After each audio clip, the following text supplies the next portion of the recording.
Vamos falar mais um pouquinho sobre a lei de Deus.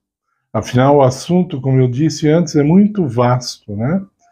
Então, eu vou citar poucos versos da Bíblia, poucos, para que nós possamos meditar mais tempo neles.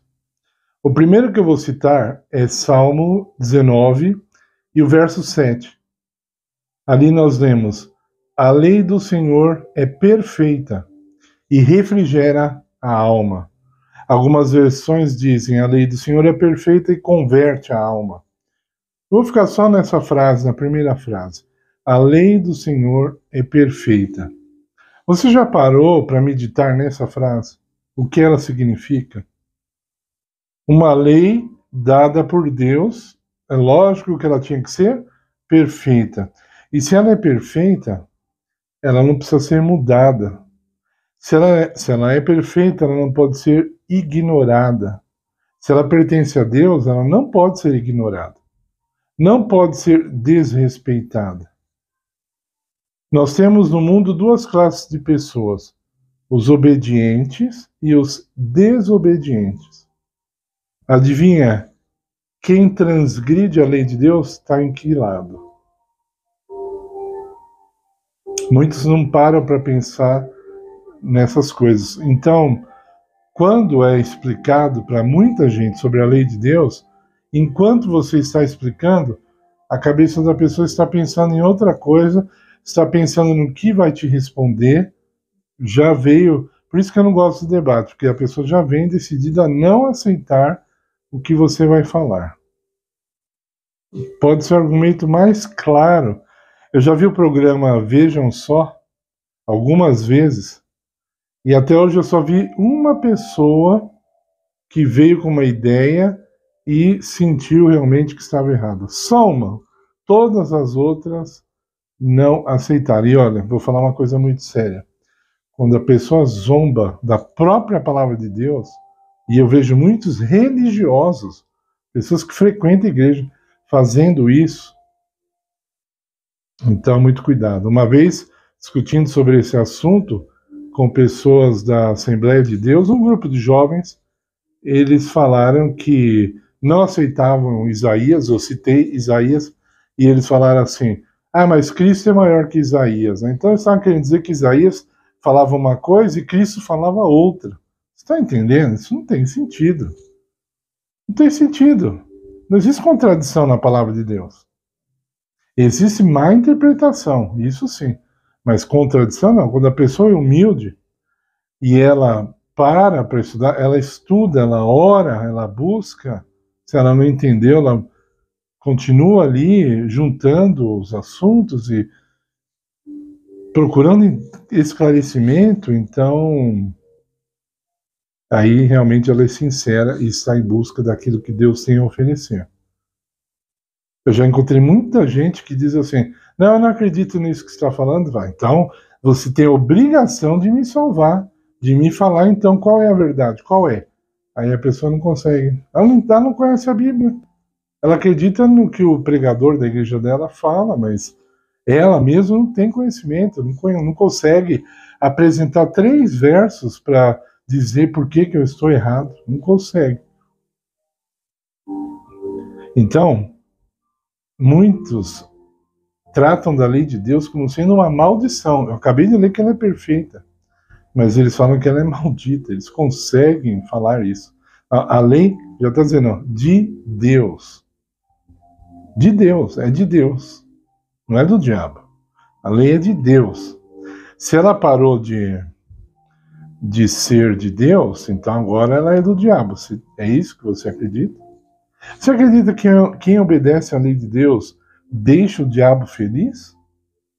Você consegue pensar nisso? Uma pessoa que pela graça de Deus, pelo poder de Deus e pela fé, ela é obediente a Deus em tudo, como você pode ler em Lucas 1, verso 6, os pais de João Batista obedeciam a Deus em tudo. Você acha que Satanás era feliz com eles, ficava feliz?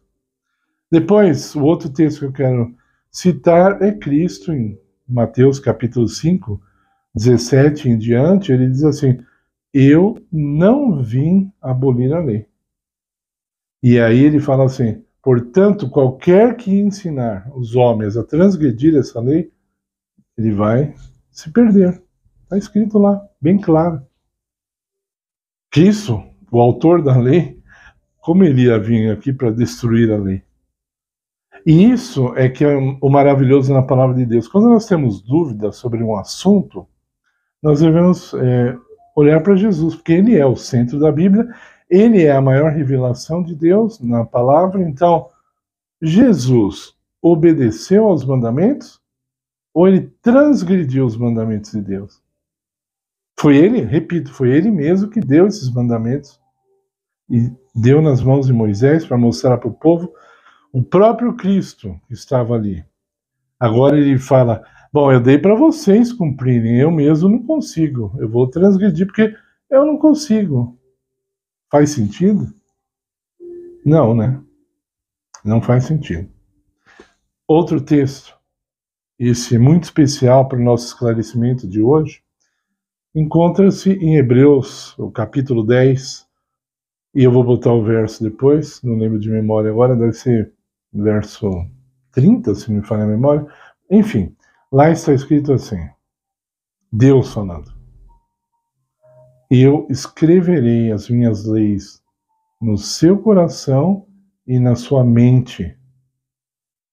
Bom, se Jesus, foi muito depois de Jesus ter ascendido ao céu, muito depois que Jesus morreu na cruz, ele diz assim: olha, eu vou escrever as minhas leis no seu coração e na sua mente. Ué, mas se a lei foi abolida, não tem valor mais, para que Deus vai escrever agora no coração e na nossa mente? Então não faz sentido. Dizer que a lei de Deus não tem valor não faz sentido. Eu repito, no mundo existem duas classes de pessoas, os obedientes e os desobedientes. Bom, agora eu vou citar um texto em Mateus, capítulo 7, vocês devem conhecer, que diz assim: muitos me dirão naquele dia: Senhor, Senhor, não fizemos milagres em teu nome nós expulsamos demônios e não fizemos maravilhas? E ele vai dizer assim: apartai-vos de mim, vós que praticais a iniquidade. Beleza, a pessoa lê, ela não entende, vamos ver outro verso, quero ver outro, esse aqui, vamos com calma. O que quer dizer vós que praticais a iniquidade? Bom, aí nós vamos no grego, que é o original. Se vocês pegarem a Bíblia, a tradução do Novo Mundo, por exemplo, não é a única, mas por exemplo, que traduziu esse verso diretamente do grego, nesse caso, então está escrito assim: apartai-vos de mim, vós que não tem lei. Veja, os que praticam a iniquidade são os que não têm lei, porque a lei, o pecado é a transgressão da lei. Então, esses que não têm lei cometem pecado. Que a lei foi dada para que nós, pela graça de Deus, a obedeçamos. A lei de Deus não é um conjunto de ordens igual ao do homem, não. Ela é mais como uma receita de vida espiritual. Por isso que eu estou insistindo em falar nela. Quando você vou pegar só o primeiro mandamento: não terás outros deuses diante de mim. Se você pensa assim: essa é uma lei, eu não posso desobedecer porque Deus se desagrada. Não, mas tem muito mais que isso. E por isso que você tem que ser sincero e pedir o auxílio do Espírito Santo para entender. Porque é uma lei espiritual, não é uma lei religiosa. Aí você pensa assim: eu sou evangélico, eu não adoro imagens, né? Esse mandamento aí, o segundo, para mim, tá beleza. Não, o mandamento é muito mais que isso. E apesar de estar escrito não, e Deus teve que se comunicar assim, porque o povo saiu do Egito ali escravo, eles estavam acostumados com os seus senhores tiranos, e Deus foi forte ali para falar com eles, porque essa era a única linguagem que eles entenderiam. Quando Deus deu a lei no Sinai, pode ler, o monte estava estremecendo, haviam trombetas, raios, havia como que uma nuvem negra lá em cima, e Deus falou assim: se um animal encostar no monte, enquanto Moisés estiver lá recebendo a lei, vai morrer. Até um animal vai morrer. Ninguém podia encostar no Monte Sinai. Diante daquela cena tremenda, né? Nós lemos em Hebreus capítulo 11, Moisés falou assim: eu estou chacoalhando, sacudindo extremamente, ele estava tremendo, extremamente, está lá em Hebreus 11. Ele ficou com medo, ele mesmo, servindo a Deus, ficou com tanto medo daquela cena, provavelmente ele pensou: eu vou morrer aqui, desse jeito, diante da santidade de Deus. A gente não consegue nem imaginar o que é isso. Então, vejam a importância que Deus deu para tudo isso. Agora, como disse alguém que viveu no século XIX, um homem americano, não me lembro o nome dele, mas ele disse assim: engraçado, né? Ele falando assim, como pode a lei ter sido abolida? Ele falou: Deus fez todo aquele estardalhaço no Monte Sinai para dar a lei. O povo chegou a ouvir a voz de Deus e falou para Moisés: por favor, fale você conosco, mas não, Deus, que nós não estamos aguentando. E na hora de, aparentemente, remover a sua lei, ele não falou nada. Não falou nenhuma linha. Ou para alguns ele entregou a tarefa para o apóstolo Paulo. Ele deu a própria lei, saiu da sua boca, escreveu com o seu dedo, e agora vem Paulo, um pecador, arrependido, mas era pecador. Não, olha, eu vou mudar a lei de Deus, tá? Para vocês, porque é muito difícil, então não faz sentido. Você vai repetir com o salmista: como eu amo a tua lei? Vai repetir. Você vai pedir para que Deus escreva a sua lei em teu coração e em tua mente, porque é isso que ele quer. Ele já falou, é o que ele quer. Escrever a lei em tua mente e em teu coração. Porque, como eu estava falando, a lei, quando ela é cumprida, ela é vida. Ela é uma receita de vida. Ela não é uma coisa negativa. Quando nós rejeitamos a lei de Deus, nós estamos perdendo vida, porque ela é uma lei de vida e não de morte. Ela é uma lei de morte para quem transgride, mas para quem obedece, ela é uma lei de vida. Então, isso é o que eu tinha para falar por hoje. Esse assunto, como eu disse, é muito vasto. Eu estou disposto a gravar outros vídeos mais para frente sobre o assunto, para que vocês, e eu também, possamos desfrutar da santidade da lei, dos benefícios que existem nessa lei dada por Deus, para que nós possamos ter vida, uma vida santa, uma vida íntegra, uma vida de felicidade.